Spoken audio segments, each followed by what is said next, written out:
Chochote kinachotokea kwenye maindi yako, kwenye akili yako, kinatokea pia kwenye maisha yako, na chochote ambacho hakitokei kwenye akili yako hakitokei kwenye maisha yako. Kwa Mungu amemuumba mtu kwa namna ambavyo anaruhusiwa kumiliki au kuwa vile tu ambavyo akili yake imekuwa. Afikirivyo mtu nafsini mwake ndivyo alivyo, au aonavyo mtu nafsini mwake ndivyo alivyo. Kuona maana yake unatakiwa uwaze mpaka uone. Kwa nini nasema kwenye nafsi? Sababu kwenye nafsi, akili iko kwenye nafsi, akili haiko kwenye ubongo, akili haiko mwilini. Akili ni kitu cha rohoni, hakiko kwenye mwili. Akili haiko rohoni. Mtu ni roho, ana nafsi na ana mwili. Haiko kwenye roho ya mtu, iko kwenye nafsi ya mtu. Kwenye nafsi, kwa sababu ndiko kuna kuwaza, ndiko kuna maamuzi, ndiko kuna hisia. Maamuzi yako yote yanafanyika kwenye nafsi. Kwa hiyo anasema aonavyo mtu nafsini mwake.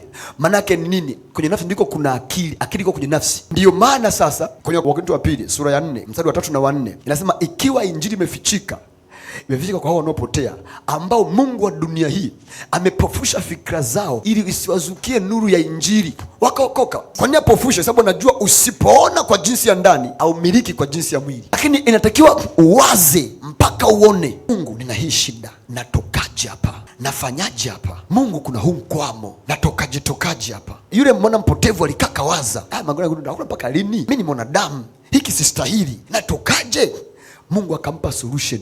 Akajiona kama mtumwa kwa baba yake. Ndio maana akasema, babangu anatumwa ngapi? Maka alipata picha ya watumwa. Kaanza kutafakari wale watumwa walivyokuwa pale, wanakula bata, wanaoga maji na yanamwagika tu hivi. Mimi hata siogi, sababu nakaa na nguruwe muda wote. Wanalala kwenye magodoro ya spring, wanakula na AC. Mimi niko hapa, mbu wangu, baridi yangu, mvua yangu kwenye mabanda ya nguruwe. Mungu akapata ile picha akasema, kwa hiyo wafanyakazi wa baba yangu ni bora kuliko mimi. Bora na mimi kama mfanyakazi wa baba yangu. Nitatoka ndani, nitawaambia. Sasa nitawaambia baba, mimi nifanye kama niajiri tu, niajiri. Akapata solution.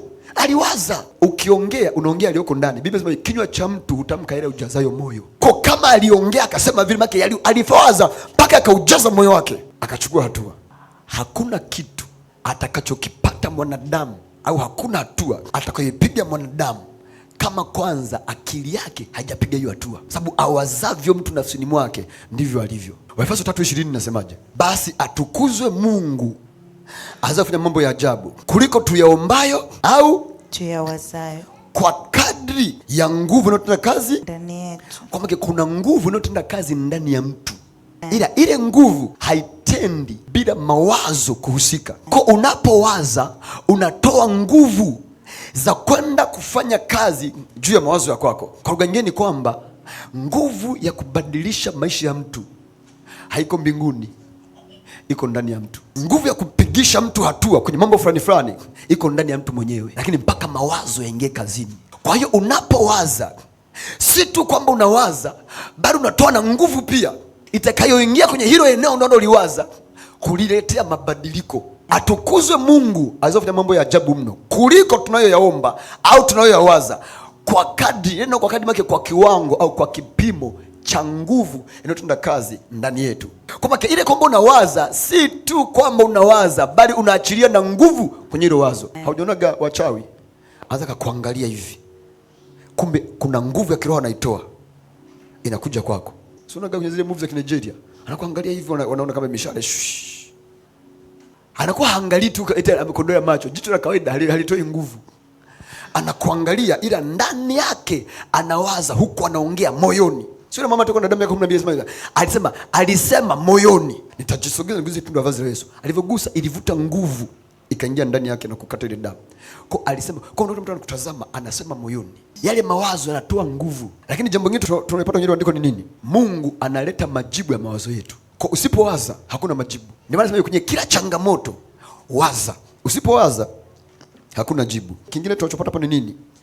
Hauwezi kwenda juu zaidi ya mawazo yako. Kwa kiwango cha mawazo yako kitaamua kiwango cha maisha yako. Kwenye eneo lolote lile, kwenye biashara haiwezi kaenda juu zaidi ya mawazo yako. Kwenye uchumi hauwezi kaenda juu zaidi ya mawazo yako. Kwenye kila eneo, kwenye malezi hauwezi kaenda juu zaidi ya mawazo yako. Hata kwenye ajira hauwezi kwenda juu zaidi. Sikiza nikwambie kitu kimoja wapo, mahali pale popote ambapo unafanya kazi, ukiona shida ipo, ile ichukue kama ni fursa kwako. Ukiwa mahali popote pa kazi, usitafute kufanya majukumu yako ya kila siku.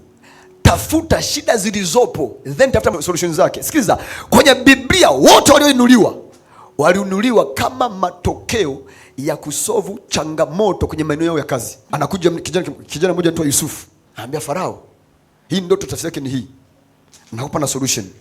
Tafuta mtu mwenye hekima na akili, azunguke nchi nzima, aweke sehemu ya 5 ya kila zao kwa miaka 7 ya shibe. Alitoa solution, alitoa jibu mahali penye changamoto. Sikiliza, mahali popote pale ukiona changamoto iliyopo, usichukulie kama changamoto, kama shida. Ona kwako wewe ni fursa, ni ngazi yako. Unafikaje juu? Hauwezi kufika juu bila kusolve kitu. Hata kwenye taifa hili, mahali popote pale unapoona mtu yuko mahali, wadhani ameenda tu kiolela. Kuna solutions wamesolve, kuna changamoto wamesolve, wameweka majibu kwenye maswali waliokuwa nayo. Wakatufundishaji tu. Unamwambia Mungu, mimi watu ulionipa wana shida, kuna mambo wanayo, kuna maswali wanayo, alafu mimi sina majibu. Biblia inasemaje? Kwenye Zaburi 107 mstari wa 20. Anasema Mungu alituma neno lake na kuwaponya watu na kuwaokoa katika maangamizi yao. Anakupa neno, akikupa neno linazaa somo. Ila mimi naleta solution ya swali ulilonalo. Mchungaji naye tu anaongea. Sawa, ila maneno ya kwangu yanatoka kwa ajili yako, kukupa jawabu ya swali ulilonalo. Moja maombi nao mwombaga Mungu kila kukicha, naambia Mungu nikisimama, nisimama kwa sababu tunassimama. Kwa namwambia Mungu sikae pale kwa hasara. Yes. Niweza kuwaza ya kwangu. Sikiliza, nakana waza nipate somo la Jumapili. Kwa nini siwazi ya kwangu? Nadhani mimi sitaki kuwaza ya kwangu, na watoto, nina mke, na familia, nina ndugu na jamaa. Kuna mambo ambayo ningefanya. Kwa naambia Mungu nikisimama pale nisimame tu sababu nasimama.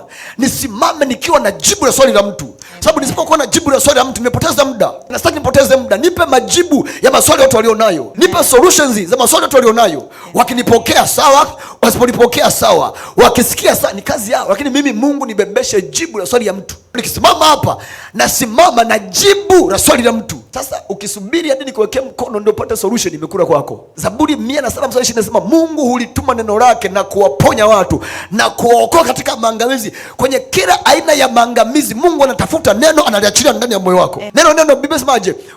Wataokokaje wasipohubiriwa? Kwa anatuma mhubiri kama hivi ili wa nini? Ili ahubiriwe apate kuokolewa. Na ndio kazi yangu. Sikia nikwambia, mimi nakwambia siku zote, mahali popote unapoenda, kama hakuna neno, toka. Hajalishi Mungu anaonekana live, toka. Hata kama ni hapa. Ukiona mimi nafundisha neno afu yani halikugusa, hapa sio pako, tafuta mahali pako. Sikiliza, mimi hainisumbui. Na washirika 2, 3, 1, pote la pote. Nachotafuta kama Mungu amenipa huyo mmoja kwa nyakati hizo, apate kile ambacho Mungu amemkusudia.